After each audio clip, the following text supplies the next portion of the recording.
What's up, guys? Welcome back to the channel. So we're on the Steam Deck taking a look at Schedule 1, and I wasn't going to get this game and jump into it, but honestly, I'm having a blast with it. It's definitely up my alley, and with over 400,000 peak players already since this came out, it's obviously been very popular. I've seen a lot of funny streams and stuff as well, and I generally know where the game is headed in the first few hours, and my couple hours with it has been a lot of fun and working okay here on the Steam Deck for the most part. Now, there isn't controller support, but the Steam Deck's able to deal with that pretty well with some community layout or your own type of layout or editing any of these. But being able to function throughout the game, which we'll look at, seem to be just fine once you get used to it. As far as settings, it's not exactly the most robust, and I do recommend taking that interface scale and bumping it all the way up. It's just not something I remember to do here when we were looking.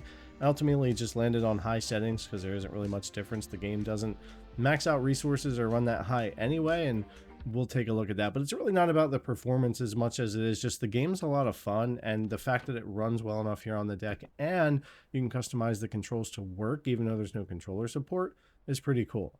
Now again, like I said, it's not necessarily about performance, but I will just show you quickly as we go through a couple of settings. So I'll jump in here and we'll go from high, and I'll drop things down to medium here, and we're really not going to bump up or change much here throughout the game. And that's whether you restart the game or not or whatever. You're just going to get worse shadows and graphics in general without much of a bump in performance, except for certain times at night or certain areas I've noticed that you can see more difference. There wasn't a whole lot here going between that high, medium, and low, other than really don't like the shadows and the flickering and all of that. Ultra wasn't great, but high just seemed to be fine, and this isn't a game I needed a lot of FPS out of, to be honest with you. I wasn't super worried about that as long as it's not a stutter mess or crashing, and it hasn't been. Even if you turn off SSAO or God Rays or any of that, you're not going to boost performance either. So in my opinion, why not just leave those on for the most part unless you don't want them? Leave it on high and just pretty much enjoy the game for what it is. All right, so we'll go ahead and get into it more here, but anyways, that's pretty much where I landed, and performance has been like 30 to 40, 30 to 45 FPS, depending on where I'm at, with some occasional dips more here or there. But again, it's been good for not stuttering, decent frame times, and ultimately I've had no crashes, and those custom controls seem to be working fine, where I can do everything in the game that I ultimately need to be able to do. Because you're going to do a lot of sim type things, taking out the trash, bagging up product, harvesting, mixing, dealing with clients, all kinds of things. And ultimately it works okay here on the deck, having the extra buttons on the back to function with and all that type of stuff. Now we'll just take this trash over here and somebody will deal with it eventually.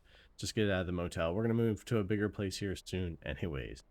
But yeah, being able to go in here, and one of the things you'll have to do in the beginning of the game before you get into mixing and other stuff is harvesting your product and everything here. So we're going to do that, and I'm able to do that with either the touchpad, the right touchpad as mouse, and then clicking with the right trigger, or I can just use the right stick and also click, and then I can spin this around.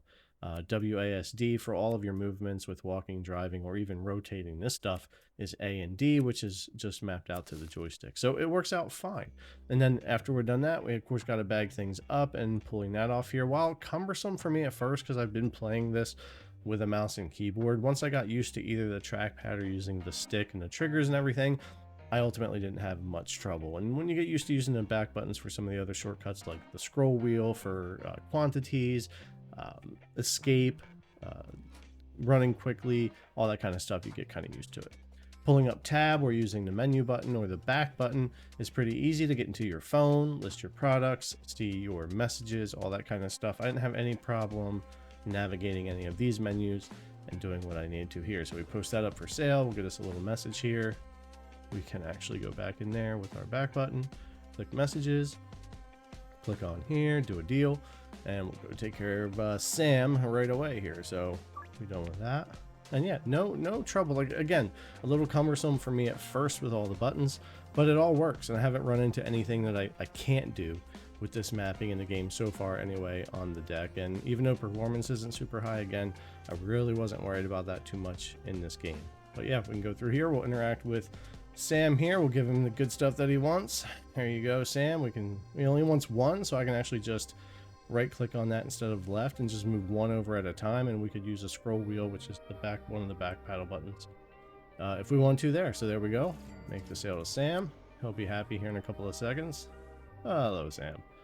All right, so yeah, that's pretty much the deal. So the functions of the game and doing what you need to do, even though we're in the early ons here, have been fine. I haven't had any trouble with getting these to work. You could ultimately map things out the way you want. Again, I would boost up the size of the user interface scaling here so you can read things a little easier, just something I didn't do, and ultimately keep the settings high enough to where it's not flickering or looking too bad, and you can enjoy selling your product and growing and mixing and doing all the fun stuff you want to do while you're on the go on the deck. So anyways, guys, just a quick look here. I did just want to show it running, that it worked, and that I was able to do all of this with controls on the deck, no mouse or anything like that. It worked okay.